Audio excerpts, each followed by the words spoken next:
علی بھائی اگلا سوال ہے، آپ نے ایک ویڈیو میں یہ دعویٰ کیا تھا کہ اسلام کے 6 کلموں میں سے صرف پہلے 4 کلمے ثابت ہیں، تو پھر یہ آخری 2 کلمے کہاں سے وجود میں آ گئے؟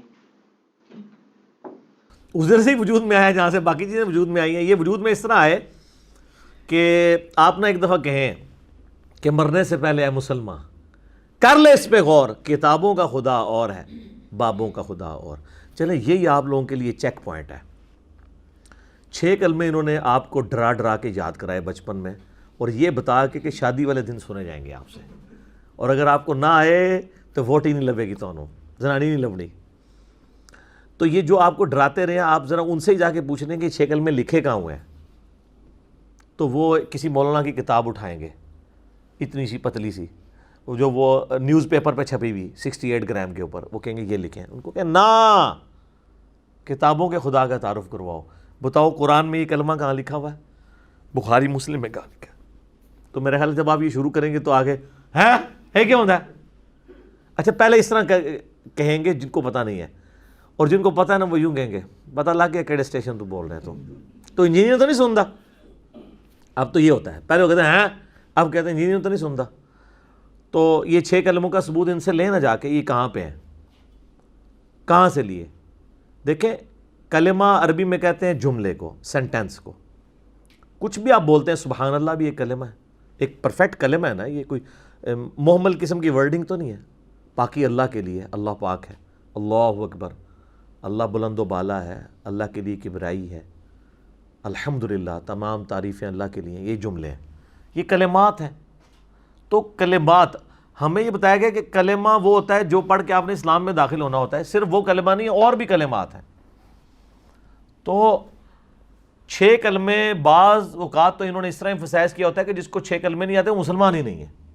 مسلمان ہونے کے لیے 6 کلمے آنا ضروری نہیں ہے، بلکہ جو پہلا کلمہ ہے اس کا اقرار کرنا، چاہے اپنی زبان میں کر لے چاہے عربی میں کر لے، کسی بھی زبان میں، اور اس کے عقیدے کو ماننا ضروری ہے کہ اللہ کے سوا کوئی معبود نہیں، اور محمد صلی اللہ علیہ وآلہ وسلم اس کے رسول ہیں۔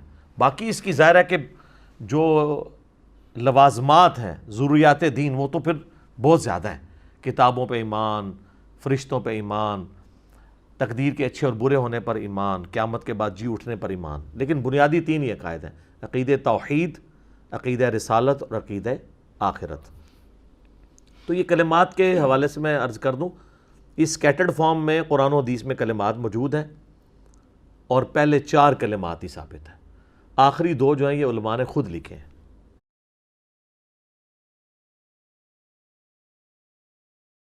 باقی جو کلمات ہیں اگر آپ دیکھیں تو آپ نے اکثر سنا ہوگا جب آپ قرآن و حدیث کی بات کریں نا، تو کئی لوگ فخریہ کہتے ہیں جی او جی قرآن حدیث سے پہلا کلمہ ہی کو نہیں موجود، یہ بتانے کے لیے ہمارے بابوں نے بتایا۔ نہ، بابوں نے کہاں سے بتایا تھا؟ بابوں کے ماننے والوں کو اب ہم بتا رہے ہیں کہ کتابوں میں کیا لکھا ہوا ہے، تو بابوں نے کتابیں پڑھی ہوتی تو ان کو کلمہ مل جاتا۔ بھئی قرآن میں پہلا کلمہ موجود ہے، ہاں اکٹھا نہیں ہے، سکیٹرڈ فارم میں، تو اس میں کوئی حرج نہیں ہے۔ قرآن میں حج کے حوالے سے بھی سکیٹرڈ آیات ہیں، ہو سکتی ہیں، نماز کے حوالے سے سکیٹرڈ آیات ہیں، زکوٰۃ کے حوالے سے سکیٹرڈ آیات ہیں، کوئی فرق نہیں۔ لیکن کیا قرآن حکیم میں لا الہ الا اللہ موجود نہیں ہے؟ قرآن حکیم میں کئی مقامات میں موجود ہے۔ ٹاپ آف دا لسٹ وہ موقع ہے سورہ الصافات کی آیت نمبر 35 کہ جب انہیں کہا جاتا ہے لا الہ الا اللہ کہو تو یہ تکبر کرنا شروع کر دیتے ہیں، تو لا الہ الا اللہ موجود ہے۔ اور جو سورہ فتح کی آخری آیت ہے، اردو میں ہم فتح کہہ لیتے ہیں، یہ فتح ہے، ہاں پہ وقف ہوگا، 29 نمبر آیت، محمد الرسول اللہ والذین معہ اشداء علی الکفار اللہم صلی علی محمد وعلی آلہ واصحابہ اجمعین الی یوم الدین۔ محمد اللہ کے رسول ہے اور ان کے اصحاب جو ہیں کافروں پر سخت ہیں، آپس میں نرم دل ہیں، اور ان کی جو شانیں ہیں وہ تو اللہ نے تورات اور انجیل میں بیان کی ہیں، کمال آیات ہیں۔ تو اس کے سٹارٹ میں محمد الرسول اللہ آتا ہے، تو پہلا کلمہ تو قرآن میں موجود ہے، یہ کہتے ہیں کہاں لکھا ہوا ہے؟ قرآن میں لکھا ہوا ہے جی، سورہ الصافات کی آیت نمبر 35 میں لا الہ الا اللہ ہے، اور سورہ الفتح پارہ نمبر 26 میں آخری آیت ہے اس کی، سورہ الفتح کی آیت نمبر 29 محمد رسول اللہ۔ لو جی ہو گیا، بخاری مسلم میں بھی لکھا ہوا ہے، اور شرم کا مقام ہے مسلم کی پہلی حدیث میں کلمہ لکھا ہوا ہے۔ پہلی حدیث بھی نہیں پڑھی سر، 92 روایتیں تو ہیں مقدمے کی، جس میں میں نے مقدمہ پورا کور بھی کروایا، 93 نمبر روایت جو ہے نا مسلم کی حدیث، وہ اصل میں پہلی حدیث ہے مسلم کی، مقدمے کو چھوڑ کے کتاب الایمان میں حدیث جبریل جسے کہتے ہیں، بڑی ڈیٹیل حدیث جو حضرت جبریل علیہ السلام انسانی شکل میں آ کے حضور علیہ السلام کے سامنے بیٹھ کے سوالات کرتے ہیں، اور چونکہ اس زمانے میں علم غیب نہیں ہوتا تھا، صحابہ کو پتہ ہی نہیں چلا یہ جبریل ہے۔ جب وہ چلے گئے تو نبی علیہ السلام نے بتایا، او جی بڑے سے بڑا بزرگ ہونا، ایک صحابی کے گھوڑے کے قدموں میں جو خاک لگتی ہے وہ اڑ کے اس کے جو ناک میں بیٹھتی ہے نا، وہ غوث کتب ابدال اس کو نہیں پہنچ سکتا۔ اچھا جی، تو صحابہ کو یہ کیوں نہیں پتا چلا کہ یہ جبرائیل آیا تھا؟ اور بابوں کو پتا چل جاتا ہے، حالانکہ بابوں کی تو اوقات جو ہے وہ گھوڑے کے سم کی دھول والی بھی نہیں ہے۔ کہانیاں، جھوٹ، فراڈ، کوڑ، ٹھیک ہے عثمان بھائی، کوڑ، سب کچھ ہی فراڈ دسے ہے۔ اچھا، یہ جو مسلم کی حدیث ہے نا، یہ بخاری میں بھی موجود ہے کتاب الایمان میں 8 نمبر پہ، کہ نبی علیہ السلام نے فرمایا اسلام کی بنیاد 5 چیزوں پہ ہے۔ صحیح مسلم میں تو ڈیٹیل ہے 93، بخاری میں 08۔ اسلام کی بنیاد 5 چیزوں پہ ہے، یہ کہ تم گواہی دو اس بات کی کہ لا الہ الا اللہ وان محمد رسول اللہ۔ وہ کہتے ہیں انا آ گیا بچ، او انیا، یہ تیرے والا نہیں ہے انا، یہ عربی والا انا ہے، یہ انا ہے، اور یہ کہ، تو وہ یہ کہ یہ بھی کہو ساتھ۔ کہتا نہیں وہ کلمہ تو محمد رسول اللہ ایتے آیا ہے، محمد رسول اللہ، او انیا، او انا دی وجہ نال آیا ہے، کیونکہ انا جب ہوتا ہے نا تو یہ عربی کا قاعدہ ہے۔ ویسے تو ہر لفظ حالت رفع میں ہوتا ہے، حالت رفع یہ ہے کہ پیش کے ساتھ۔ اصل لفظ کیا ہے؟ محمدن، اللہ کا بھی نام ہے، اللہ تو وقف کر کے نا لفظ ہے اللہ، ہاں پہ پیش، ہر چیز حالت رفع میں ہوتی ہے۔ تو نام کیا ہے نبی صلی اللہ علیہ وآلہ وسلم کا؟ محمدن۔ لیکن ان کی اعرابی حالت بدل جاتی ہے پریپوزیشنز کے اعتبار سے۔ اگر پیچھے آ جائے کوئی حروف جر میں سے، جیسے اعلیٰ ہے، تو یہ جو حالت رفع ہے نا وہ زیر کے اندر کنورٹ ہو جاتی ہے۔ اس لیے آپ دروشی میں کیا پڑھتے ہیں؟ اللہم صلی علی محمدن، حالانکہ لفظ ہے محمدن، وہ اعلیٰ کی وجہ سے دن ہو گیا۔ لفظ ہے رسول اللہ، لیکن جب ہم یا لگاتے تو کیا بنتا ہے؟ یا رسول اللہ، یا کی وجہ سے وہ پیش زبر میں کنورٹ ہو جاتی ہے۔ تو محمدن بن جاتا ہے محمدن اعلیٰ کی وجہ سے، اور محمدن بن جاتا ہے انا کی وجہ سے۔ اور جو ہم ویسے کلمہ پڑھ رہے ہوتے ہیں اس میں چونکہ انا نہیں ہوتا، اس لیے ہم پڑھتے ہیں لا الہ الا اللہ محمد الرسول اللہ۔ وہاں محمدن نہیں رہتا ہے، در تو بن جاتا ہے نا، چونکہ تنوین ہے اس کے بعد را آ گیا ہے، را جو ہے وہ ادغام والے حروف میں سے تو مدغم ہو جاتی ہے تنوین کی وجہ سے۔ یہ ٹیکنیکل باتیں ہیں، آپ نا تجوید تھوڑی سی سیکھ لیں۔ میرے بارے میں سے علماء کہتے ہیں تو ناظرہ بھی نہیں قرآن پڑھ سکتا، حالانکہ کئی علماء جو تجوید ہم سے سیکھتے ہیں اللہ کے فضل سے۔ تو آپ نا میرا ایک یوٹیوب کے اوپر جو تجوید آپ کو 3 سال تک ذلیل کر کے ڈگری دیتے ہیں نا، میں نے 90 منٹ کے اندر ساری پڑھا دی ہے۔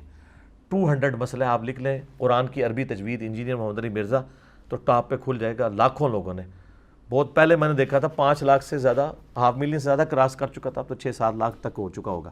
تو آپ دیکھ لیں، ایک ایک چیز سامنے ڈسپلے کروائی ہے۔ تو یہ مسلم اور بخاری دونوں میں پہلا کلمہ موجود تھا، اور یہ حدیث جبرائیل کے کئی ایک طرق بخاری مسلم میں اور باقی کتابوں میں بھی۔ دوسرا کلمہ بڑی مشہور ہے حدیث 553 نمبر حدیث، جو میں اکثر بیان کرتا ہوں، کہ نبی صلی اللہ علیہ وآلہ وسلم نے فرمایا جو شخص وضو کرنے کے بعد ایک دفعہ پڑھ لے اشہد ان لا الہ الا اللہ وحدہ لا شریک لہ واشہد ان محمدا عبدہ ورسولہ، تو جنت کے 8 دروازے اس کے لیے کھول دیے جاتے ہیں، جس دروازے سے چاہے وہ داخل ہو جائے۔ الحمدللہ، یہ وظیفہ نہ کبھی چھوڑا کریں وضو کے بعد، کمال کا وظیفہ ہے۔ تو اس میں گواہی دیتا ہوں کہ اللہ کے سوا کوئی معبود نہیں، اور محمد صلی اللہ علیہ وآلہ وسلم اس کے بندے اور اس کے رسول ہیں۔ ٹھیک ہے، یہ کلمہ بھی آپ کسی کو اسلام میں داخل کرنے کے لیے پڑھ سکتے ہیں، پہلے والا بھی پڑھ سکتے ہیں۔ باقی جو 2 کلمات میں نے کہا ثابت ہیں، یعنی ٹوٹل 4 ہیں، وہ تو پیورلی ہے ہی اذکار ہیں، وہ اس کے ساتھ تعلق نہیں ہے۔ وہ بھی موجود ہیں، اگر آپ دیکھیں اذکار کے طور پہ صحیح بخاری میں انٹرنیشنل نمبر ہے 1154 جس میں نبی علیہ السلام فرمایا جو شخص رات کے وقت اٹھ کے نا اس کی جب بھی آنکھ کھلے ایک دفعہ پڑھ لے, یہ وظیفہ آج لے لیں, یہ کوئی مشکل نہیں ہے, ایک دفعہ پڑھ لے, لا الہ الا اللہ وحدہ لا شریک لہ لہ الملک ولہ الحمد وہو علی کل شیء قدیر سبحان اللہ والحمد للہ ولا الہ الا اللہ واللہ اکبر ولا حول ولا قوۃ الا باللہ, یہ پڑھ لے اور اس کے بعد دعا مانگ لے. اور نبی علیہ السلام نے فرمایا اس کے بعد اگر یہ بھی کہہ لینا اللہم اغفر لی اللہم اغفر لی, اللہ اس کی دعا قبول کر لے گا جب بھی آنکھ کھلے, تو یہ پڑھ لیں. تو تیسرا چوتھا کلمہ دونوں اس میں کور ہو گئے. چوتھا تو خیر انہوں نے بہت لمبا بنایا ہوا ہے, کچھ الفاظ اس کے ثابت ہیں, لیکن اس کے اندر کاش اس کو تیسرا کلمہ پورا ہی بنا دیتے جو بخاری میں موجود ہے. اچھا جی, اس کا ایک جو طریق ہے نا وہ سنن ابن ماجہ کے اندر بھی ہے اسی حدیث کا, انٹرنیشنل نمبر کے مطابق 3878, اس میں ساتھ آیا ولا حول ولا قوۃ الا باللہ العلی العظیم بھی آیا. اور تیسرا کلمہ انہوں نے یہ بنایا ہوا نا سبحان اللہ والحمد للہ ولا الہ الا اللہ واللہ اکبر ولا حول ولا قوۃ الا باللہ العلی العظیم. تو یہ بخاری میں بھی ہے اور ابن ماجہ میں بھی. اور مسلم شریف میں تو وہ حدیث ہے نا کہ نبی علیہ السلام نے فرمایا مجھے 4 کلمات کہنا ہر اس چیز سے بڑھ کر محبوب ہے جن پہ سورج طلوع ہوتا ہے. دنیا اور دنیا کے اندر جو کچھ ہے اس سے بڑھ کر مجھے محبوب ہیں یہ 4 کلمات. اور مسلم شریف میں ایک اور حدیث ہے کہ اللہ کو سب سے زیادہ محبوب ہیں یہ 4 کلمات سبحان اللہ والحمد للہ ولا الہ الا اللہ واللہ اکبر. باقی ولا حول ولا قوۃ الا باللہ تو بخاری میں اور ابن ماجہ میں آ گیا.